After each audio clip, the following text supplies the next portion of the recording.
দেখেন এই যে গাছে আরো আম, আরো আম। এবার কুরবানি ঈদে বাড়িতে আসার পর মাকে বললাম, মা বাড়ির পিছনে আম গাছগুলো আছে, আম হইছে অনেক, আমি আগে আম পাইরা নেই, তারপর বাকি সব কথা। আইসাই অনেক আমগুলা এমন তরতাজা আমগুলা পারলাম। হিমসাগর আমগুলো খেতে খুবই মজা, কাঁচাও খাইলে অনেক ভালো লাগে। পাশে হইলো ক্ষেত, বৃষ্টি হয়েছে, অনেক পানি জমে গেছে চারপাশে। ক্ষেত, খেতে আম পইরা যায়, পারলেই আম পইরা যায় খেতে।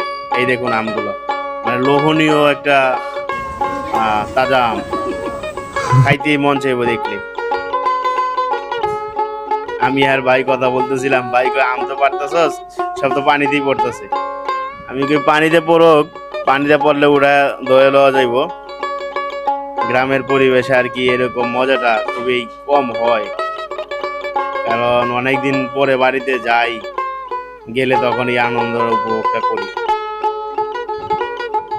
আপনারা দেখুন, ভিডিওর সাথেই থাকুন। এই যে আরেকটা পড়ছে আম, পহিরাই নগদে মানে দৌড় দৌড় এরকম শুরু করছে। এই গর্তের মধ্যে ঢুকলো, ওইখান থেকে বাইর করলাম আমটা, বাইর করে হাতে নিলাম, বলতেছি দেখো আমটা কেমন, একবার তরতাজা, জিভে জল চলে আইতেছে আমার, তাড়াতাড়ি খাওয়া লাগবে। এই কথা বইলা আমি ওইদিকে রওনা দিলাম। এই দেখো আমগুলা পাকে নাই, কিন্তু কাঁচা, হালকা কাঁচা হালকা পাকা, খুবই মজাদার সুস্বাদু আমগুলো। আসলে এরকম হিমসাগর আম গাছ থেকে পেরে খাওয়াটা অন্যরকম একটা শান্তি। কোনো ফরমালিন নাই, কোনো কিছু নাই। এই যে দেখুন আমগুলো কেমন হয়েছে কমেন্টে জানাবেন। আমগুলো বড় ভাই বলতেছে আমগুলো সব পাতিলে রাখো, এই জন্য আমগুলো পাতিলে রাখা হইলো।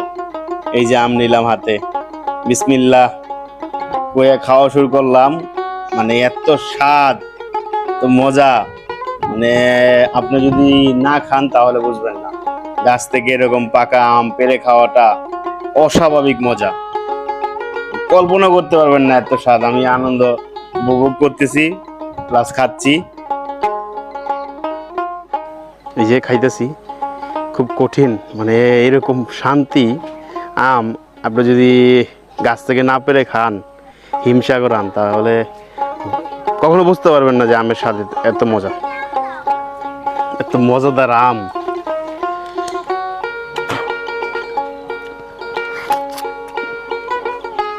যদি সম্ভবত আমার সকল দর্শককে খাওয়ানো, সবাইকে আমি খাওয়াচ্ছি।